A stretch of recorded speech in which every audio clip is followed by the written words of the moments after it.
Hello friends, welcome to my mini blog RPK lifestyle. আশা করি সকলেই খুব ভালো আছো আর আমিও খুব ভালো আছি। আজকে সকাল সকাল বেরিয়ে পড়লাম নেপাল যাবার উদ্দেশ্যে।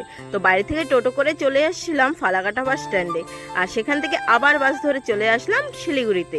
আর দেখো কে কে যাচ্ছি, দাদা, মা, দিদা আর সঙ্গে যাচ্ছি আমি। তো সেখান থেকে বাসে চেপে আবার চলে গেলাম নেপালের বর্ডারে। সেখানে থেকে টোটো করে চলে গেলাম নার্সিংহোমে। তো দেখো নার্সিংহোমের নামটাও দেওয়া আছে, তোমাদের প্রয়োজন হলে অবশ্যই চলে আসবে। আর এখানে পরিষেবা কিন্তু খুবই ভালো, আমাদের অনেক সাপোর্ট করেছে। তো এসে দিদার ট্রিটমেন্ট শুরু হয়ে গিয়েছে। আর এখানে শনিবার করে ডক্টর থাকে না, তাই আমাদের একদিন রয়ে যেতে হয়েছে। এরপর দিন সকাল সকাল পুজো ছেড়ে চলে গিয়েছিলাম অপারেশন থিয়েটারে।